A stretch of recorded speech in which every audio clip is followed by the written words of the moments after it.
everybody, and welcome to Energetic Principles Report for the full moon lunar eclipse in Aquarius. My name is Melissa LaFera, and I'm an astrologer and tarot reader from San Diego, California. And today I'm going to discuss what to expect with this full moon lunar eclipse, the Sabian symbol associated with this eclipse degree, full moon meditation for release, and also what the tarot has to say. So let's get started.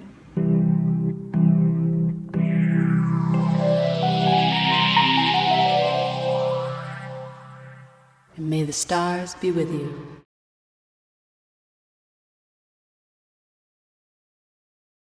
All right, so let's talk about this full moon lunar eclipse in Aquarius that's been on the lips of everybody recently, and all this eclipse season action that's going on as we're about to have a solar eclipse in Leo. So you've probably heard a lot about the eclipses recently, and hopefully I can shed some light on what this means for all of us and what energy is going to be at play. So let's just start about some of the specifics about the full moon. It's going to be exact on Monday, August 7th at 11:11 a.m. Pacific time, very intriguing, which is 6:11 p.m. Universal time, and then Tuesday, August 8th at 4:11 a.m. Aussie Eastern time. And that's going to be happening at 15 degrees Aquarius, and the sun is in Leo. So yeah, what happens during a lunar eclipse? Like, what does an eclipse bring? Or what, in fact, does it take away? And that is what lunar eclipses are kind of all about, is any full moon, there is a release that happens. You know, that's some type of energy apexes to the top, and it brings it to its fullest potential, and then it's able to release in a sense. So especially with full moon lunar eclipses, this is really a time where we're releasing something in life, and chances are something that you have once known might fall away at this time. But just know that this is really first and foremost for your growth, my growth, the growth of the planet. You know, sometimes things have to pass from our lives and be released and reset and in turn renewed. And that being said, so how a lunar eclipse really plays in with the solar eclipse, since they're, you know, they're buddies, they're back to back. Sometimes the solar's first, sometimes the lunar. But what I love about this lunar eclipse coming first is the fact that lunar eclipse tends to bring up, involves you know, an opposition with the moon, and the moon really represents our subconscious impulses and things that are buried below the surface in all of us, and particularly pertaining to our emotions and just our subconscious realm. And so when we have that eclipse, lunar eclipse, what that does is it brings up that subconscious material. You know, it surfaces it. It's the moon is the brightest, and that light is just beaming. And it can be really brought to light, that subconscious material. And then the fact that, you know, it's basically eclipsed by the sun, you know, it kind of takes out that, it really helps bring awareness to that subconscious material so that it can be released. And that's kind of the beauty, is that the lunar eclipse brings up the material, and then when the solar eclipse comes around, you know, we see an outward expression of what it is that we were kind of contacting and releasing, and the material that was brought up during the lunar eclipse. So you'll notice how these two might tie in together. So both of these times are great to journal and really get that information down, so you can kind of see what is coming to the surface, how you can release that, and then based on that release, how that changes the outward expression and the new that starts with that solar eclipse. So just to give a little context to this eclipse, we have something that's called a Saros cycle. And so eclipses go in cycles. And, you know, the last time we were at this degree in particular, that 15 degrees Aquarius, it was actually August 8th of 1998. And I don't want to date myself here or anything, but I'm old enough to definitely remember that time period in my life and a lot of what has changed, or what changed for me during that time. And really how that was the beginning of where I am today in a very roundabout sort of way. So I encourage everybody to look back at this time period, look back to August of 98 and see what was happening for you then, because chances are you're going to really find a piece of that lunar puzzle, you know, regarding yourself, and how that really fits into this eclipse and how you can see like energies in a way. And so that cycle lasted from 1998 to 2000. So if you want to kind of get your mind around what these eclipses are bringing to us over the next couple years, while our nodal positions are in Leo and Aquarius, you can look back at that time period and really gain some insight into what type of energy might be at play, especially for you. That's when you bring that personal nature into it. So just to give you a little also insight around the how the whole eclipse works and that cycle that gets us to the place we were, you know, 18 years and 11 days ago. It actually takes 223 full moons to get back to this position. So it's a long time coming, and it represents a cycle in our lives, as that's what astrology is all about, is the cycles that are in our lives. So I encourage everyone to look back to that time period, no matter how old you are, you know, even if you were 5 years old, something significant might have happened there that really set you on this path of, you know, 18-year path to where we're now renewing that energy. So that being said, let's talk about the eclipse and its positioning. You know, here we are talking about Aquarius. And Aquarius is the sign of, you know, humanity and owning one's own individuality, and not conforming to the expectations of others, to stand in who we are and what we represent. And it's an interesting dichotomy with Leo, obviously, because Leo shares those same self-expressive tendencies. But the Aquarius peppers in the societal interests into it, and what that energy can bring to, you know, the world as a greater whole.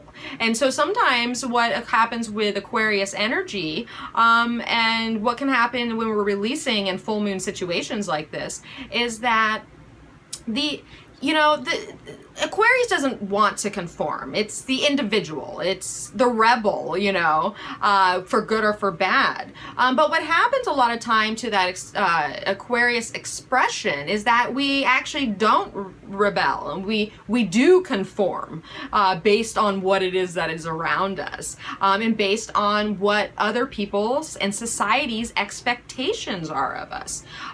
So a lot of what I would say with this lunar eclipse is really getting in touch with expectations that we have for ourselves, but mainly expectations that are outside of us, and how that really paints the picture of how we operate in our own lives based on all these outside considerations. And you know, like that's ultimately what I see that can release during this cycle are certain expectations and certain ways of conforming that are no longer suiting us, you know, especially since we are in this Leo season where we're getting in touch with our hearts and our own expression, and shining the light from within. And we can't do that when we are mired down by society's expectations of us, our, you know, spouse's expectations, anybody's, and even our own, and especially our own that are based upon those expectations, you know, layer upon layer upon layer. So I would just say during this full moon lunar eclipse to be conscious of these things that are within you or without you, or that are influencing you in some way. And, you know, just to bring a little more light into this picture, we still have Mars, who is riding conjunct with the Sun in Leo in a pretty close positioning, which means that Mars is also going to be in opposition to this full moon.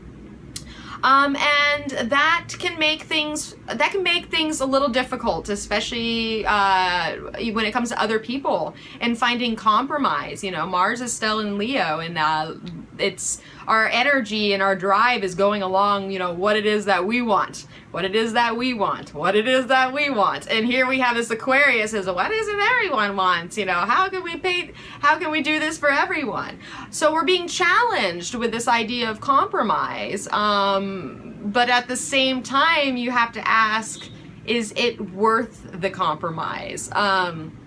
Especially when it comes to your own individuality and your own freedom. So these are the types of things that you might want to get in touch with, what it is to release, so that we can step into this North Node placement of Leo and really expressing ourselves more and standing in that like childlike integrity of our own heart's innocence, in a sense. So I would look into those things and just know that these energies are in place. And, you know, ultimately, I think a lot has to be released at this time in order for us to stay loyal to our own truth. And use our actions to bring us to a place of where our heart lies and what brings joy in our life. And so when the moon is in Aquarius, or, you know, especially when we're talking about a full moon and a lunar eclipse, you know, some of the shadow side of that material is being stubborn about certain things, especially with Mars in place. You know, if we're all stubborn, but we're all combative, you know, no one's gonna win, right? So just know that that could be in place, and that's a shadow side to all this. So if you feel yourself digging your heels in, or someone else is, understand that that is like the negative expression of this. And then same with if you're feeling alienated or a little distant, or you're feeling a little colder and not able to connect with others.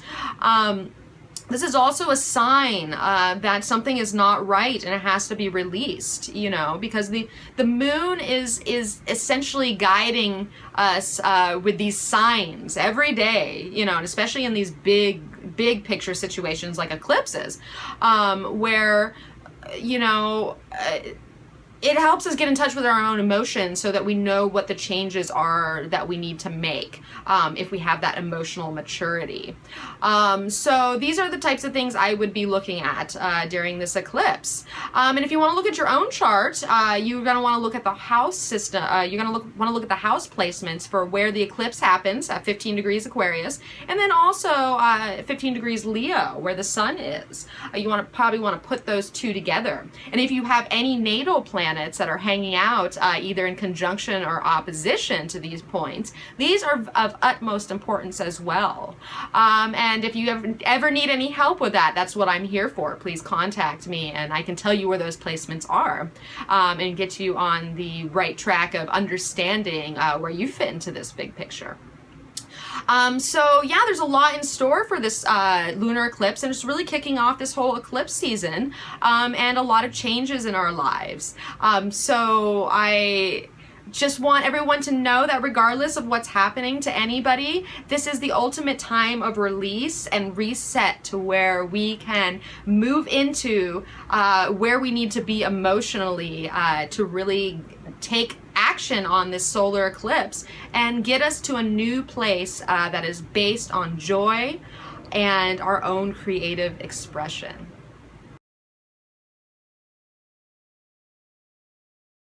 Okay, so let's talk about the Sabian symbol associated with this lunar eclipse degree.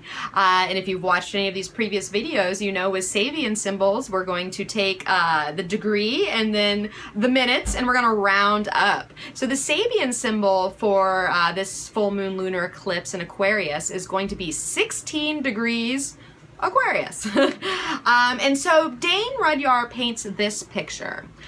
He says, a big businessman at his desk. A big businessman at his desk.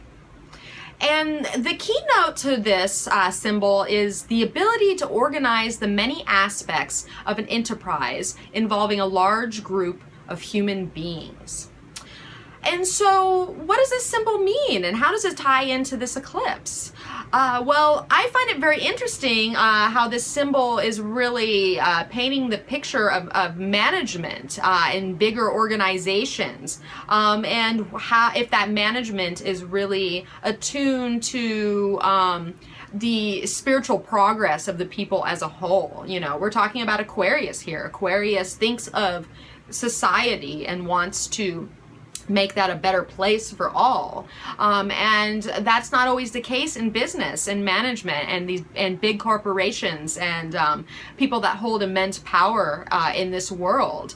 And you know, great things have been achieved. There's no denying that. But the question is that when these things are achieved, is it for the good of the all? Is it for the good of spiritual attunement for the whole planet? To where you know, the whole motivation behind organizing these big things is really for the people versus this, you know, self-interest or corporate interest or something that's not really aligned with the good of the all, more of the good of the small, in a sense. And that's been where our world has been for, I don't know, ever. You know, like when you think about it, these types of power struggles in directive power forces have been around since the beginning of time.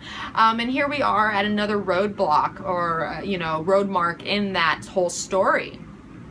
And so the whole purpose of this is that we need to be, you know, more thorough in what it is that we are, you know, that what it is that people, the goals that people are putting together for these big, you know, events. Like uses the example of, you know, when we win battles in war, you know, a group effort, the commander brought it all together, you know, the power was there and we won. But what did we win? And who did we win for? And what's the reason we went to battle in the first place? And these are the types of questions you have to ask yourself, you know, when you have those big, that big power structure and, you know, that type of management in place. So I find it very interesting that the key word for this degree is organization, which is not a word I'd heard before. And it does have to do with organization, but it really touches on the fact that us human beings are organisms, you know, we are animals, we are part of this earth. We're not this separate thing that we like to think we are. And so it's the combination of understanding our own humanity, of being an organism, and then organizing that so that we are in tune with our true nature. And that's how we get organization. And so it's really about the concept of management and really reevaluating it so that it is can be actualized in its full spiritual potential, which is not the way it is now. So once again, I'm very intrigued by these Sabian symbols that keep coming up for our full moons and our new moons, and especially these eclipse points. You know, we've been painting a picture for a long time, and if you're interested in seeing what has happened before here, check out my other moon videos as I talk about the Sabian symbol in each one, and it has been very, very intriguing.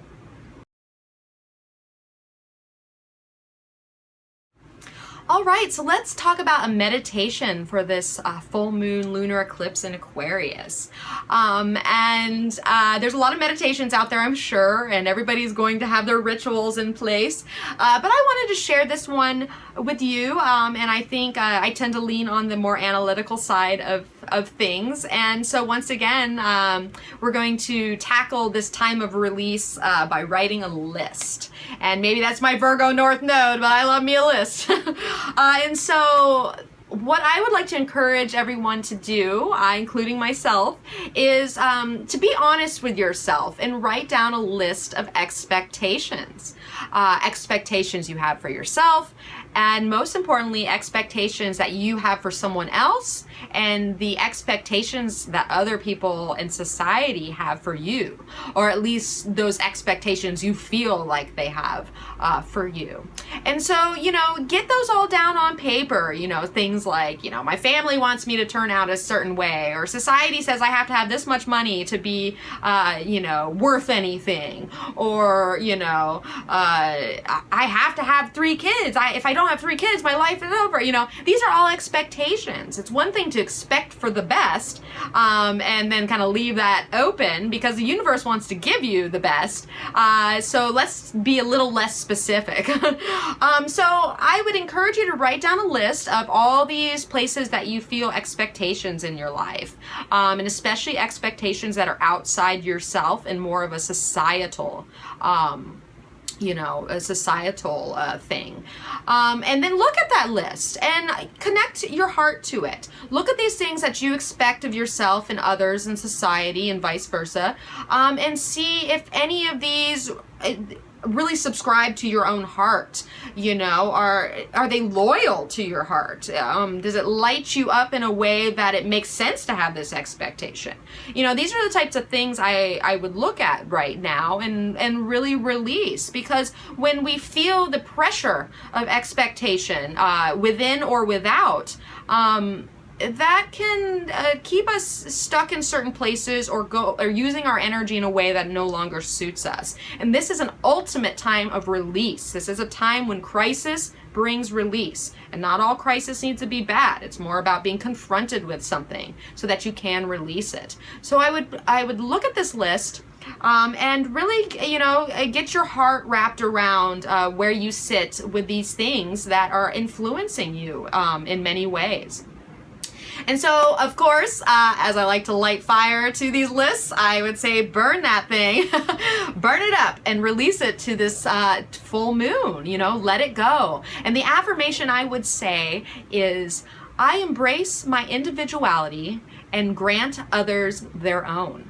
I release all expectations from myself, my loved ones, and society at large. And just let it go. Let all those go, and you're gonna feel so much freer knowing that you don't have to expect those things of yourself. And you don't have to give those things to other people that expect them of you. And that's when you become truly free.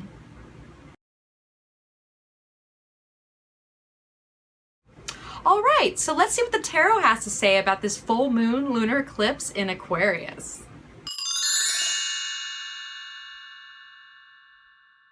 All right, so it looks like we have the 5 of Cups as our focus and the Father of Cups as our grounding.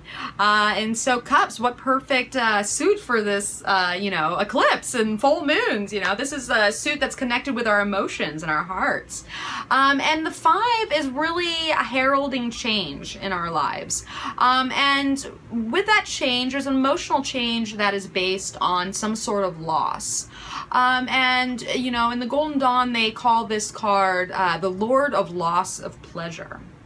And so what that means is a lot of times you'll look at the card and, you know, not in this particular deck, but say in a Rider-Waite deck, it usually has these, you know, 3 cups that are spilled over and someone is looking a little, you know, a little down, but there's still 2 cups there that have all this to offer.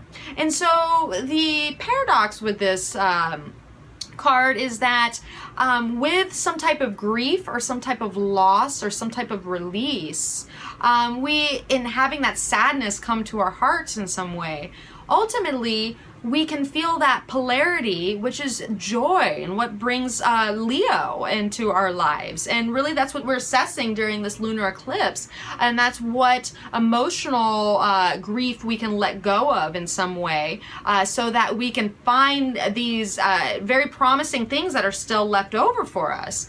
And so just know that we're all going to be losing something during this eclipse, and I don't want you to take that heavy, because that's, you know, that's not really the nature of it. You know, this is a spiritual release of some sort, that is really aligned with our own good, so that we can see the joy in our life. Because the reason that we feel sadness or loss or grief around something that is no longer is because it did bring us pleasure. It brought us joy. And that's why this card is associated as the Lord of loss of pleasure. Because had we not felt that extreme elation from what gives us that pleasure and that joy, then we would never experience this low and the loss that comes from not having that anymore. And so with everything in life, there's duality. And so this is just another card that really paints that picture of duality. And knowing that sometimes you have to release something in order to grab those two cups that are still there with wonderful gifts to offer us. And this is just a midway point to where we're releasing something and letting go of something, so that we can bring newness and freshness and a new sense of joy into our lives. Because the card that follows is the 6, which is also, it was about, bringing that, becoming aware of what brings us joy. And so with the King of Cups there, or the Father of Cups, however you would like to paint him, this is really around, about honoring our own feelings, and letting them transmute, and being compassionate with ourselves and compassionate with others, and really understanding what our emotions bring to us, so that we can gain an emotional maturity around whatever the issue is that is coming up for each and every one of us during this eclipse. It's about balancing those emotions. We do have an opposition, so we have to balance this out. We have to cooperate in some way, so that we can move through this eclipse, and release what is necessary, and then step into this newness, and this hidden thing that is ready to bring this freshness and new joy into our lives. And then also, the 5 of Cups actually has to do with us being disappointed a lot due to expectation. So here we have once again that idea of expectations, and how we can feel loss in our life based on an expectation we had, or for ourselves, others, and then the expectations people put on us. So just look at these, and are they reasonable? Is this a reasonable expectation? And are you creating your own grief based on this picture that you paint? So ultimately, I would say any type of sadness that might come up during this eclipse, just know that it's really opening our hearts to really let more light shine in, and release what no longer causes that, so that we can step forward in this place of happiness, in emotional security, and being able to navigate those emotional waters the best way possible. So I find these cards very appropriate for this full moon lunar eclipse in Aquarius. All right, everybody, thank you so much for tuning in. I am more than grateful that you've stopped by and watched my video. And if you want to know where to find me and contact me for readings and other services I offer, you can find me at energeticprinciples.com. And you can also find me on Instagram and Facebook at Energetic Principles, where I do daily IG advice. And also I have a podcast with my good friend Shauna McGrath of Feminine Astrology, and that is called The Feminine Principle, Astrology for Authentic Living. And that is a weekly podcast that is available on Sundays and addresses the astrological issues from Monday through Sunday, and we include tarot and inspirational quotes in that as well. So I definitely encourage you to check that out. And just a little heads up, I still have this month's horoscopes up on my on my YouTube page. So there's a horoscope for each rising sign and sun sign, and I talk about the full moon eclipse and the solar eclipse and Mercury retrograde and all these things. So check out the video for your sign if you want to find out more about that.